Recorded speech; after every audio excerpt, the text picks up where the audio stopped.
This is beautiful.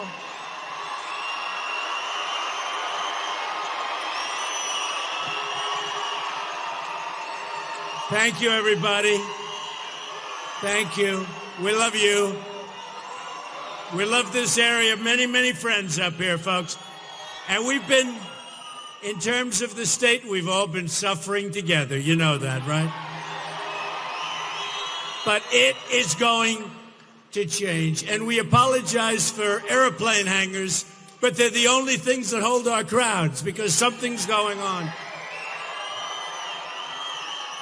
The fact is there's a movement going on, and it's happening all over the country, and it's people like yourselves, and we're going to turn our country around. We're going to take our jobs back because they're going by the thousands every single week, and they're going to China, and they're going to Mexico, and they're going to any country that touches us with a trade deal because our negotiators have no idea whatsoever what they're doing, okay?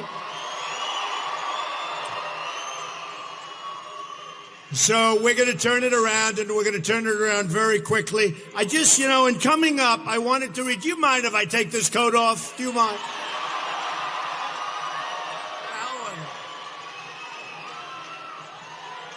Come on. There's so many warm people. They're warm. They're warm. And we will not use carrier air conditioning to cool it down, because they're moving to Mexico. We're not going to use them, right? Not going to use them. But, I did a little work on the area, and I'll tell you what, not good, but it's going to be good. Don't leave. Don't leave. Don't leave for warmer climates. I won Florida by a lot, and I love Florida. But don't leave for Florida. We're going to bring it back. Don't leave, okay? But listen to this. Your county has lost 60% of its manufacturing jobs since 1980. 60%. According to the Bureau of Labor Statistics, the Utica-Rome region has lost more than half of its manufacturing jobs since 1990. More than half, folks. Factors, NAFTA, which was, as you know, voted on by a certain person that's running. We won't mention names. Voted on by somebody. The Asian currency manipulation, which I've been talking about for a long time and nobody even understands it but me. It's called devaluation. And China entrance into the World Trade Organization has been a total disaster for you and for this region. So listen to this. According to Labor Bureau statistics, Utica-Rome region lost nearly 40% of its manufacturing jobs since 2001. What's going on? Is anybody working up here? We got to change this. It's terrible. Total private employment has shrunk nearly 10% in a short period of time.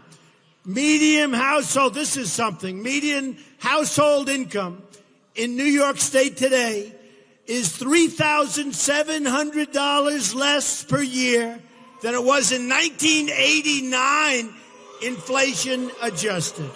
Folks, what the hell is going on? We're going to bring it back. We're going to bring it back. New York State has lost 3 out of 4. Think of that. 3 out of every 4 manufacturing jobs that existed in 1960 is gone. That's right. I agree with you. But I'm not allowed to use that term. If I use that term, the dishonest press does a big number, so I can't do that.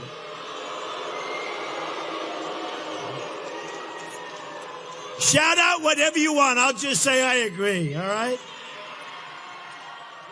Cruz and Kasich support TPP, and they support giving Obama more trading authority. This TPP, by the way, and fast-track trading is a total disaster for this area and for our country, and they're in favor of it, and I'm against it, and boy, am I right. It's going to make NAFTA look like a baby. It's worse than NAFTA, and you better make sure your politicians don't approve it. When I get in office, I'll do real trade deals where we're going to bring our jobs back. Just rely on it, folks. All right, rely on it. Rely on it. But isn't that amazing? I said, give me a little information on the area. I know the area well. I thought you were doing better than that. So here's the story. I was just talking to some of the very talented reporters backstage. And, you know, the system, folks, is rigged. It's a rigged system. Now, you have to understand, I'm not complaining about the states that I won. Those are okay. Of which I won, I think, 22, and Cruz won 10. Did you ever hear him say, I'm the only one? Remember, Lion Ted Cruz, Lion Ted, has the Bible up here, puts it down. He is a liar. Oh, boy, does he lie. But the system's rigged. And I'll tell you what, when you look at Colorado, and people could say, oh, well, that's the way the game's played. Look, they should have had an election. They didn't have an election. That system is set up so that the crooked politicians can make sure they get somebody in that's not, you know, part of what we're doing. This is a movement, folks. I'm self-funding my campaign. They hate it. They hate it.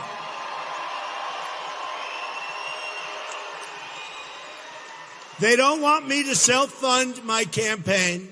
They don't want it because, you know what? They're all controlled by their special interests. They're all controlled by their lobbyists 100%. So when it comes time to making trade deals, military deals, any deals, the lobbyist goes, sees him, you can't do this. This guy gave you $1 million. This guy gave you $10 million. This group or this country gave you $5 million.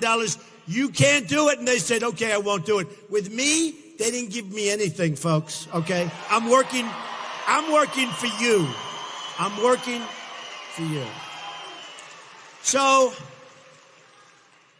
our Republican system is absolutely rigged. It's a phony deal. Now, what do I know? I started running like 9 months ago. Who would have thought I would have been in first place? What do I know? Right? What do I know? But I'm in first place by a lot. Millions and millions of votes. That doesn't count. You notice? Nobody even talks about votes. I have millions of votes more, but I also have hundreds of delegates more, but that's not the same thing to me. I think the vote is the thing that you count, right? The vote. And you look at some of these systems where the people that devised them, and this had to do with Ron Paul, it had to do with they wanted to keep people out. This was a dirty trick. These are dirty tricksters. This is a dirty trick, and I'll tell you what, the RNC, the Republican National Committee, they should be ashamed of themselves for allowing this kind of crap to happen. I can tell you that. They should be ashamed of themselves. Because it has nothing to do with democracy. They took the votes away from the people in Colorado. People are burning up their Republican cards because they want to vote. And you got to see what's happening out there. It's actually a thing of beauty, if you want to know the truth, because they're not going to take it. And it may be shoved down their face, and who knows. But you know what? They're fighting, and they're all over the place, and they're angry. Their votes have been taken away. We've already been disenfranchised because you look at what's going on. Because if you think about it, the economy is rigged. The banking system is rigged. There's a lot of things that are rigged in this world of ours. And that's why a lot of you haven't had an effective wage increase in 20 years, folks. And we're going to change it. We're going to change it. We're going to change it fast. So, I'm no fan of Bernie Sanders, right? Believe me. Although we do have one thing in common. What's the one thing? We actually do. Trade. He knows we're being ripped off, and I know we're being ripped off. We're being ripped off big league. The difference is I'll make unbelievable deals, and he doesn't know what to do. He just knows we're being ripped off. But Bernie Sanders, I will say this, for the last 5 weeks, you turn on your television. Sanders wins. Sanders wins. Again, Sanders wins like 7 or 8 or 9. He keeps winning. And then you listen to the people and the pundits, and they say he has no chance of winning. I said, what's going on? Because you have super delegates. By the way, I think the Republicans have a worse system than the Democrats, but they have super delegates. It makes it impossible for a guy that wins to win. It's a crooked system, folks. It's a crooked system. It really is a crooked system. You know, again, I don't care who wins over there. I'll take on either one of them. I sort of had my heart set on Hillary, to be honest with you.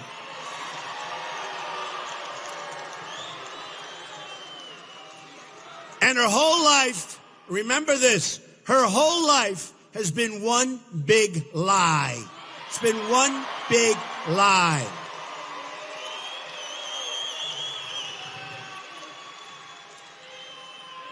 And you go back and you look at Whitewater and you look at her cattle deal. Remember the cattle deal? She made the highest percentage practically in the history of cattle making. I wonder why that happened, folks. But you take a look, and now you look at this horrible scandal with emails where she's probably being protected,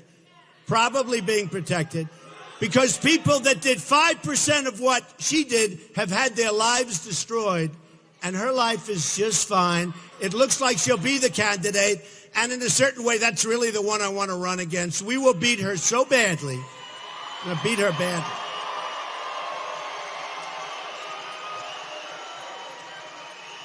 You know, when Ronald Reagan, I mean, I've had some nice polls, but when don't forget, I have 17 people coming at me, and they said, please, please, darling, my wife, and my daughter Ivanka, Daddy, please be more presidential. I said, wait a minute.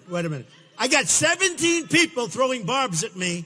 I got to take them out before I become presidential, don't I? Right? You know, they mean be nice, and we can't be nice until we have 2 leftovers right now. We can't be nice until we win it. And you know, when I first started, Jeb Bush had it made. He was going to win. He was presumptive. You know, in Florida, you speak about unfair. I got to tell you, you speak about what's unfair. So in Florida, you had 99 delegates. And Jeb Bush had it set. Jeb Bush or Rubio, both of them. They had it set so that the winner takes everything, because they wanted to make sure that I didn't get anything. And so it was all set. It was set in steel. 99 delegates. Winner gets all. And then the first poll came out. Trump, 48. Jeb, 16. Rubio, 12. And they said, oh, right? They said, oh, this is terrible. We got to change it. So they made a move to change it where you get proportion, but it was too late. I said, no way you can do it. We put up a little bit of a ruckus. But I will say this. So in Florida, it was set so that I wouldn't get it, and it was set winner take all, because the governor was going to get it, the past governor, who was pretty popular, the past governor, or the future of the Republican Party, which was Marco, right? I want to be nice. Marco. Only Marco. No first name. We don't do that anymore. You know why we don't do it anymore? Because we won. We don't do it. No, it's going to be Marco, by the way, who's a nice guy. Marco's actually a nice guy. He went a little Don Rickles on me, but then we went heavy Don Rickles back. But Marco's a nice guy. And I'm sure Jeb is a nice guy. I didn't get to know him too well. He was too busy doing negative ads. The guy spent like $48 million on ads, many of them against me, negative ads. But remember they did Florida, and you remember the outcry when the first poll came out, and I was close to 50, and they were in the teens, and they said, wow, what are we going to do? And I ended up winning by 20 points. By 20, it was a landslide. It was a landslide. So you never know about their phony rules and regulations, but hopefully the RNC is going to get with the people. The RNC hasn't won an important election in a long time. We've had Obama far too long. The last election should have been won, except Romney choked like a dog. He choked. He went, I can't breathe. I can't breathe, he said. Romney choked. I never saw anything. Well, let me tell you, Jordan Spieth choked a little bit, but you know what? He's going to recover. He's a great young guy, and he's going to recover. Romney can't recover from a choke. That was an election that should have been won. That was an election that should have been won easily. And for the last month, he disappeared. He went into a house and he just disappeared. What the hell happened to him? And so I backed McCain, who in all fairness had a tough time. I backed Romney. You wouldn't believe this, but I actually backed him, raised a lot of money for him and other things, and he failed. So McCain failed, Romney failed, and I said, this time we're going to do it ourselves, okay? We're going to do it this way. So we'll see. But we're doing well. We won the South. In fact, I think I may have to move to the South if New York doesn't treat me great. I won Alabama. Think of this. Did you see today we won Missouri? Today we won Missouri. We love Missouri. And I was a little worried about Missouri because Lion Ted Cruz, his top guy, is from Missouri. So when I won, that's right, Lion Ted. So when I won, remember with Ted, he comes with the Bible held high, and he talks about the Bible, except the evangelicals like me better than they like Ted Cruz. Because they know what they get. We're going to get strong military. We're going to take care of our vets. We're going to get protected Second Amendment. We're going to have strong borders. We're going to repeal Obamacare and replace it with something great. They know. They know. By the way,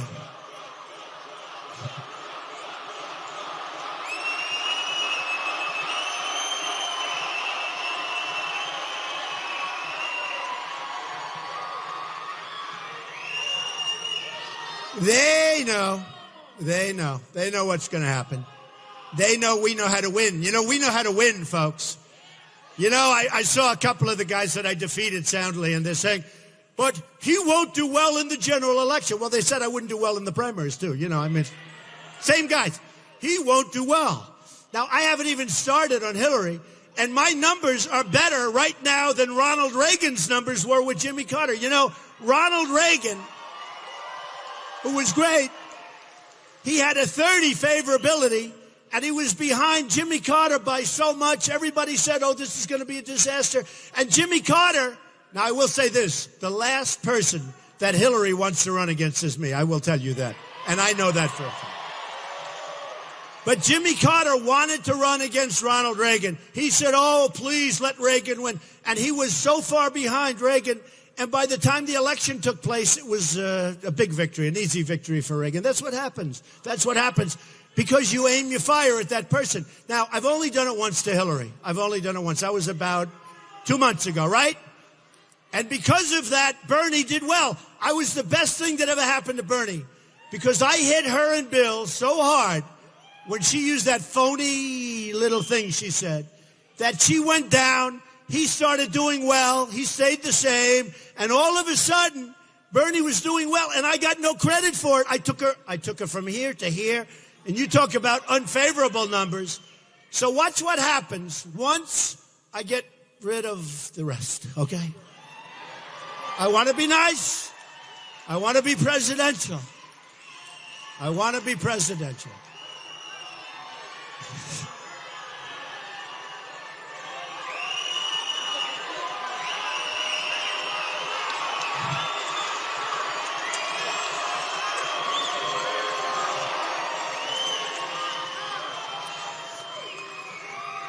It is true, though. You know, in the last debate, my daughter came up and she said, Dad, be very, very nice tonight. I said, I can't be nice if somebody hits me. If somebody hits me, I got to hit her back or him back 10 times harder. She said, no, no, no. And then my wife said, that's right. Be very nice. I said, I can't. And I was nice in the last debate. Now, I have to say this. It was by far the most boring debate, but we won that debate. But I was nice. I was proud of myself. I walked off the stage. I said, was that good? But I was bored. It was very boring. You know, it's more fun to hit back. We got to hit back. So anyway, so it's been amazing. So I look forward to it. But it is a true story about Ronald Reagan. He went in. He was Jimmy Carter's absolute first pick. And boy, did he do a number. And within a month of that election, it looked like Jimmy Carter was going to do okay, and within about 2 weeks, it was over. It was over. And when you look at the mistakes that Hillary's made, when you look at the mistakes that Obama's made, because basically, by the way, do you see how nice she is to President Obama?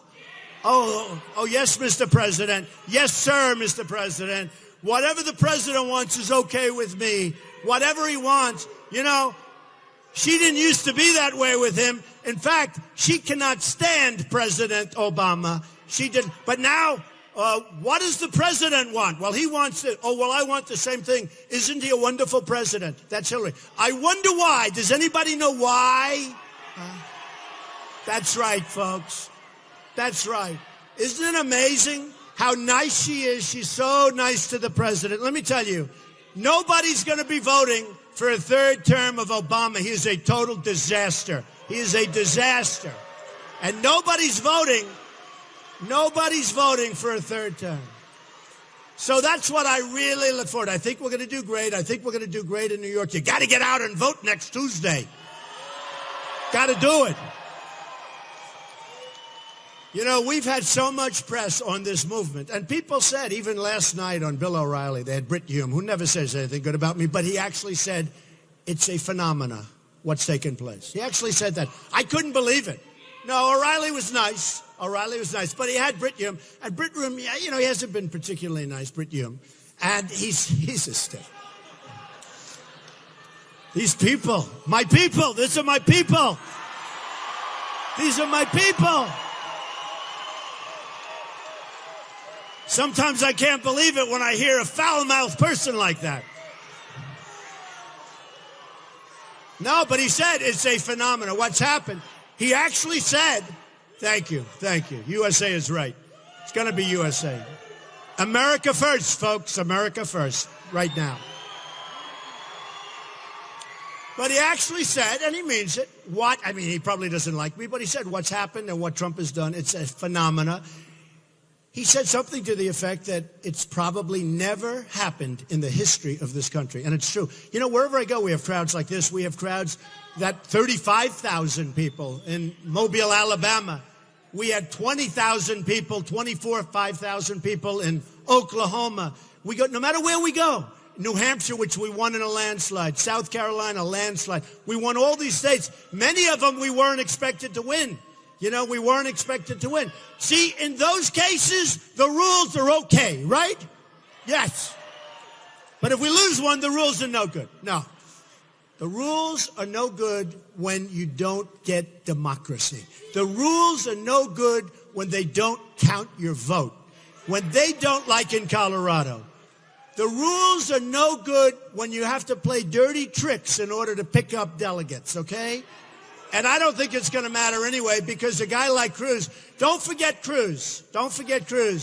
Lyin' Ted, what he did to Ben Carson in Iowa, and Ben Carson endorsed me, and he's a great guy. What he did to Ben Carson, when he said Ben Carson has left the race, this was during the election. He's left the race, and people are walking into the caucus, which is, I don't like caucus. I like, frankly, an election. You walk in, you vote, you leave. Okay? But they walk in and they say, oh, Ben has left the race. Come on, let's talk. Thousands and thousands of people were lied to and misled during the election. And you know what? That's dirty stuff. And the same thing's happening right now. The party is playing dirty. And we got to show our Republican Party, you've been disenfranchised. Everybody has.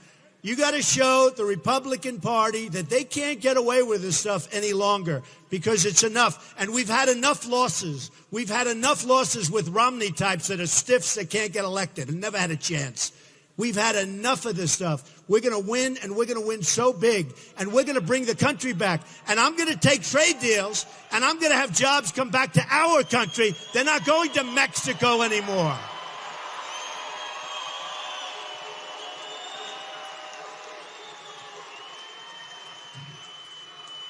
So much misinformation, though, folks. They lie so much. The press lies so much. I mean, I've had stories that when I started off, his father gave him $200 million. $200 million. In fact, my sister is a federal judge. She said, he did? That's strange. My father gave me great knowledge, didn't give me a lot. And later on when he passed away, give me something. But I have brothers, sisters. I started off with $1 million loan, and I built it up to more than $10 billion in value. $1 million loan. And I built it up in a relatively short period of time to more than 10 billion, some of the greatest assets in the world. You look at Doral, you look at buildings all over the place. You look at Turnberry, the great Turnberry. We have the British Open in Scotland. You look at all of these different places, tremendous cash flow, great iconic assets, and very little debt. And I filed my papers with the federal election, and the only reason I tell you is that's the kind of thinking we need in our country now. We're getting killed. We have $19 trillion in debt. You know, the other day I was asked on one of the networks, I was asked a very good question, NATO. Now, I know about NATO, but I'm not an expert in NATO, but I have a lot of common sense like a lot of the people here. Not all of you, but a lot of you, right? And they asked me about NATO. First time I think I've ever been asked about NATO. Don't forget, I've only been doing this for 9 months, folks, but I'm smart. I'm like a smart person. So they asked me about NATO. What do I think? And I'm saying, well, NATO was set up a long time ago, about 68 years ago. And it was really set up for the Soviet Union, which doesn't exist, but Russia's still very powerful, more powerful in a certain way because of the mass weaponry that you have today, more powerful in a certain way than ever before. But think of, and by the way, Russia is building nukes, and they're building missiles, and they're doing forts all over the place. They're doing military bases, and all we're doing is contracting. We better be damn careful, folks. We better build our military bigger and better and stronger, because we are going to be in big, big trouble pretty soon. You know, we're not playing with babies over there. We're going to be in big, we think ISIS is a problem. Let me tell you, ISIS is peanuts. The first thing we have to do, we have to wipe ISIS the hell out. We got to wipe them out. But we've got to get back to rebuilding our military because it's being decimated. It's being decimated. We got to rebuild our military. We got to take care of our security. You know, somebody said, what's the most important job as president? I said, no, I'll give you the 3 most important jobs. Security, security, security, okay? After that, the economy and jobs and all of that stuff. But without the security of our country and without having borders, I mean, look what's happening on our southern border. The crime, the drugs. We are going to build the wall. Who's going to pay for the wall? Better believe it.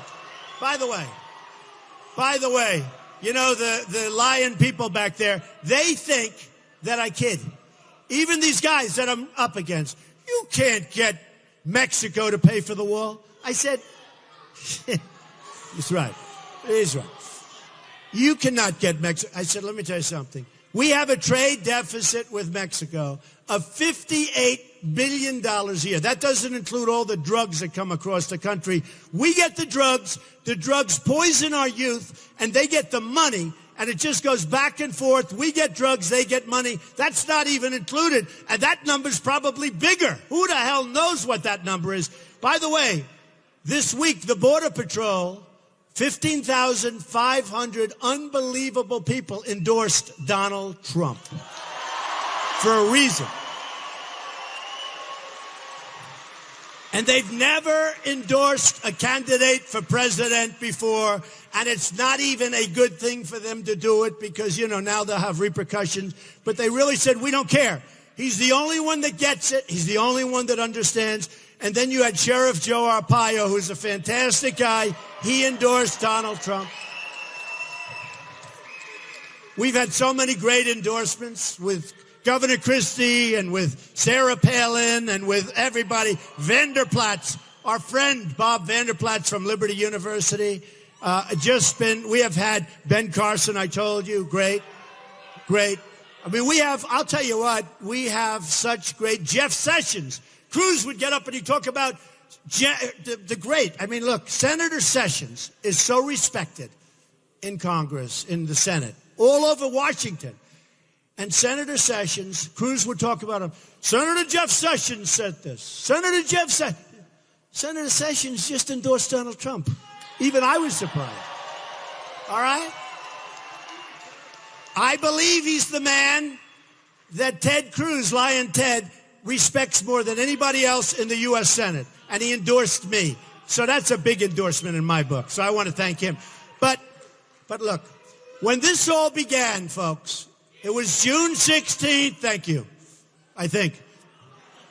When this all began, it was June 16th. I came down the escalators, and I talked about borders, and I talked about bad trade deals.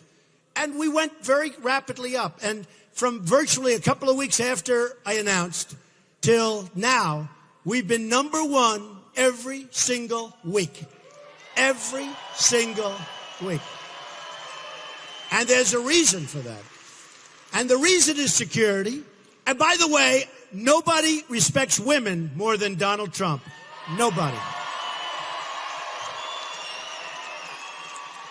And we have women's groups all over the country that are forming because they know these liars back there in the media are treating me so unfairly with women. And the other night on television, the other night was so great. It was on television. And there was a woman, and she had 10 or 15 friends standing behind her, a wonderful woman. And they said, trying to bring out the bad. What does it take for you not to go with Donald Trump so that you went against him? She said, stop your question. Stop your question. There's nothing he can do that would ever make me vote or go against him. And the women behind all said, she said, he's the strongest on the military. He's the strongest on the border. He's going to give us great spirit as a country. He's going to bring back our trade and our jobs and our economy. And there's nothing he can do. Now, I guess she didn't exactly mean nothing, but she said nothing. And you know what I wanted to do? I wanted to get up and just hug that beautiful television set. I wanted to kiss that beautiful set. I'd love to find that woman. She was so amazing. But there are many women, thank you. Do you agree with her? Do you agree with her? No, it's such a false, they give you such false information. Look, what we're going to do is, first of all, we're going to take care of women's health issues far better than Hillary's ever going to do it. And we're going to take care of the security of our country. And nobody's going to do that like me, folks. Nobody's going to do that with me. Nobody. You know, during one of the debates, Ted Cruz is standing over here. And they said to him, they asked him a question, which was not something he had polled. So he didn't know how to answer it. By the way, he's not a good debater, in my opinion. They say I've won every single debate from the beginning. I don't think he's a good debater. Somebody said he's a world-class. He's not world-class anything. I can tell you one thing. I don't think he's a good debater, but he doesn't know how to talk. It's always so dramatic. It's called, some people would say phony. But they asked Ted Cruz about waterboarding. What do you think of waterboarding? And he didn't want, he didn't want to answer it, right? And then he didn't want to answer it. He didn't want to get in because he didn't want to be politically incorrect and all of that, right? But he didn't want to talk about it. And then they asked me, they said, what do you think, Mr. Trump? I said, I'm fine with it. I think it's great. But I think we've got to get much tougher than waterboarding. Much tougher. We got to get much, much tougher. And we have to stay within the laws. The laws are so bad. We have laws that don't even allow you to do waterboarding. So think of this. Your ISIS, they eat like you do. They're sitting home eating. They just chopped off 12 heads. They just drowned 100 people. And then they're reading that the United States finds waterboarding to be cruel and not nice. And anybody that gets caught waterboarding will be punished for life, thrown out of the military, destroyed. And here they are chopping off heads and drowning people in heavy steel cages. Boom, stays down for 1 hour and they pull it back up. And they're talking about waterboarding. And you say to yourself, we're in a fight, but we're playing by different rules. And that's not a good formula, folks, for winning. We got to play tougher. We can't send leaflets down saying we're going to start bombing you in 1 hour. It's unbelievable. And who's the one that's been saying for a long time, take the oil? And by the way, I said from the beginning, I said, don't go into Iraq. You know, they're all saying, oh, Trump, maybe he's a tough guy. Maybe he's too tough. You know, he may be too tough. He'll be too quick with the trigger. I'll be the slowest with the trigger. But here's the difference. Nobody's going to mess with us if I'm in charge, okay? I'll be the slowest. But nobody's going to mess with us. Nobody. Nobody. We're laughed at all over the world for being stupid people. We're laughed at all over the world for having really stupid leadership. And it's going to end, folks. We're going to make the greatest trade deals in the world. When it comes to defending all these countries that are wealthy, wealthy countries, we defend Japan. We defend Germany. We defend South Korea. We defend Saudi Arabia. They were making $1 billion a day when the oil was high. Now they're still making a fortune. We defend them. And you know what happens? When we ask them for money, they say, no, no. And we say, oh, okay, maybe we'll talk to you next year. In NATO, many of the countries, and they don't write this in the newspapers and the media doesn't discuss it, what I said, because they said, oh, Trump wants to break up NATO. You always have to be prepared to walk, folks, if you have a deal. If John Kerry walked from the Iran deal a couple of times, it could have been a much better deal. Instead, we gave $150 billion. We've got nothing in that deal, nothing. And we should have had our prisoners before he started negotiating, believe me. But you always have to be prepared. So we have many, many countries in NATO that are not carrying their weight. They're not spending the money that they agreed to. They're not paying hardly anything. We're defending them, right? We have 28 countries. We're defending many of those countries. Most of them aren't paying their weight. And it's acknowledged. And when I said this, some of the experts, I said two things. It's obsolete. Why is it obsolete? Because it doesn't really cover terror.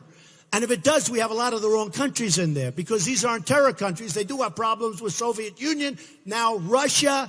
But these are countries that have problems, but not terror. It's a different kind of a problem. So I said it's obsolete because terror is our problem right now. Don't you think? I mean, terror is our problem.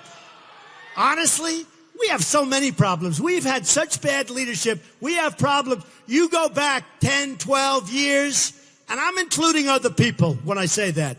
But you look at where our country was. You look at where our debt was. 19 trillion going to 21 trillion, not billion. We have trillions. Nobody even knows what a trillion is. We have big problems, folks. So when I said it's obsolete, doesn't cover terror, that's okay. And a lot of the experts that said, wow, we've never thought of that. And these are guys that study NATO. You know why? They're so close to it. Did you ever get so close to a deal or a job that you don't really see it? You don't see the big picture. And I also said it's not fair that we're carrying all these countries. I said that very strongly. We've got to. Now, one of the things I do early on, and I didn't say get rid of NATO, but I'm prepared to walk because I'm not going to let you defend other countries and keep raising your taxes. You're the highest taxed people in the world, in the whole world. And I would go back to these countries, some of whom are very rich, and I would say, you're delinquent. Like an apartment, when somebody's with me, they owe me rent. I say, how many months? 2 months, 3 months. I say, you better get it quick. But they're delinquent. You call them delinquent. These countries are delinquent. Now, they're delinquent. You know why? Because they think we're stupid. That's why. Why should they pay? So not only do I want the money that they should be paying us currently, but I want the money that they owe us for years and years, okay? I want it. And then after that, they've got to pay a more fair share, and they've got to keep it current. And if they don't, they're gone. And if it doesn't work out, folks, we always got to be prepared to walk, okay? They'll have to defend themselves. You know, you look at the Ukraine. We're always saying, we'll fight, will this, will that. I don't hear any country over there talking about the Ukraine. It's always us talking. We're paying 73% the cost of NATO. You have 28 countries. The United Nations. When was the last time you saw I built a building right opposite the United Nations, probably destroyed the building's value if they leave. I don't care. I don't care. I no longer care. I care about this. This is the big picture, folks. This is the big picture. With all of these conflicts all over the world, Syria, Libya, how about Libya? That was a Hillary Clinton disaster. Benghazi, the ambassador. He called her supposedly 600 times, and she never responded. And yet her friends call her and she responds immediately. How about that phony ad? Who do you want at 3 o'clock in the morning answering the phone? She wasn't there at 3 o'clock in the morning, and he was killed along with other people that were great people, right? He was killed. And now, let me tell you, and I'll tell this, maybe the press will write it, they'll give somebody else the credit, but that's okay. But in Libya, great oil. You know, it's among the finest oil patches in the world in terms of quality oil. You know who's got that oil now? ISIS! ISIS has the oil. And you know what they're doing with the oil? They're selling the oil all over, and ships are pulling in, and they're just selling it like crazy, and they're making a fortune. And we don't even set up a blockade, and we don't bomb the hell out of those ships. Folks, we are being so stupidly led. We have people that don't have a clue. You know, we're all sort of like together. We're smart people. I have the smartest people. I have the most loyal people, and even these liars back there will say it. The most loyal people are Trump supporters. The most loyal people are Trump supporters, by far. Because you know what? We grew up together in New York. You know me. I mean, we all have little things, but you know me. I know you. We all love each other. These other guys, when you look at Cruz talking about New York values and the hate, when you look at the things that they approve, when you look at the things they won't approve where it has to do with New York, and then they come in and they want to get your vote, both of them, no, I don't think so, folks. I don't think so. I will tell you something. We are going to cherish and we are going to protect this state. Our state is going to hell. We are going to cherish and we are going to protect our state. And we're going to bring back jobs to our state. And we're going to bring back jobs to our country. We're going to bring them back.